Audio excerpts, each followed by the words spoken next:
And we're going to stay for the next story in the Western Cape, of course, and focus on a very important sector of our economy, partner. Yep, and that is the fishing industry there in the Western Cape. We know workers rely on fishing as a major source of income, but with the 21-day lockdown caused by the coronavirus outbreak, small-scale fishermen are struggling to make ends meet. Currently, the province has 325 cases at least that we know of. So what exactly is the impact on these workers and communities? Well, Ronald Masinda joining us now from Saldanha Bay. That's where he is this morning. Ronald, a very good morning to you. So, yeah, tell us about the impact of the virus, of this lockdown on fishermen and women in that community where you are this morning. Yuveka, a very good morning to you from Saldanha Bay, where we are here to really touch on some of the issues faced by the business sectors and role players here in the business economy of Saldanha Bay. Behind me is the Saldanha Bay Development Industrial Zone. It is a 365-hectare space that will specialize in the upstreaming of oil, gas, marine repairs, fabrication, logistics, engineering and other related services. Construction started at around 2014-2015 and it's still ongoing. There are a number of investors, people from the Middle East, the UK and other parts of Europe as well as Africa. It is also a government initiative, and just to talk really about the impact of the lockdown, we are joined by one of its members, Mr. Patrick Lakabane. Thank you so much for your time, sir. First of all, let's talk about the impact of this lockdown. And obviously the last time we were here, there was construction taking place.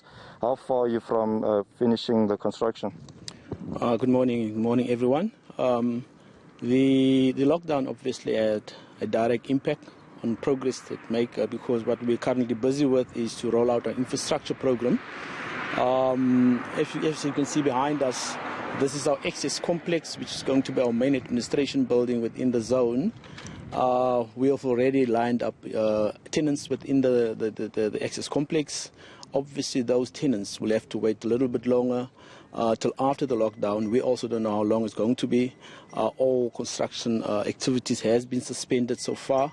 So yeah, it has a direct impact on our progress. As an IDZ, obviously, we also have annual targets to meet because we have to spend government money according to timelines. Those targets also have to be moved, obviously, due to the lockdown that we're actually experiencing now due to the COVID-19 pandemic. As I mentioned earlier, there are a number of investors in this multi-billion rand project. How are they feeling at the moment, given also the current state of our economy? We can surely say that our investors and everyone else, and our stakeholders and everyone else involved in this project are impacted by this. It is unfortunately something that no one can change. Our communication with our investors and our communication with our stakeholders, both in the public and the private sector, has been of such a nature that we've explained the necessity of the lockdown, and they're all in agreement that this is something that has to be done and it is necessary to lock down. What is the way forward from the Department of Trade and Industry as well as Western Cape government, given that this lockdown has hampered efforts to finish construction? So we, as a state-owned company and also as a responsible employer, what we've done is we have followed government protocols as articulated by the President and also by various government departments. Department of Trade and Industry obviously had their own press conferences where they actually explained, the way forward. We, as an IDZ, are following those exact protocols. We don't want to do anything else besides that because we believe that we'll have to have a centralized and one approach, to minimize the impact of the COVID-19. Mr. Lakabane, very briefly, what is the sense on the ground from employees who are here at this plant? Okay, our employees, first and foremost, I said that we are a responsible employer. So what we've done in the first instance was to ensure that communication and advocacy around the impact and also of the COVID-19, that has been done with our employees. We've also made sure that those that work from home, because most of us are currently work from home, that they have the necessary equipment and resources to continue, so that when we come back, we hit the ground running and we're not caught offside. So the response from them were that of, yes, they will heed the call of the President in the country and then also heed the call of our CEO to follow those protocols. Mr. Lagabani, thank you so much for your time. Just to add briefly, Veka,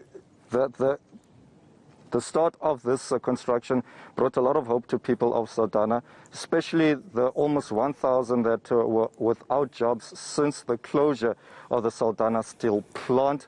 The steel plant, they cited revenue losses as a reason for their closure, given that they were paying huge tariff hikes from Eskom. And a bit later, just after 11 o'clock, we'll also be visiting an aqua farm to speak to a few people in the fishing sector with regards to the impact of this lockdown.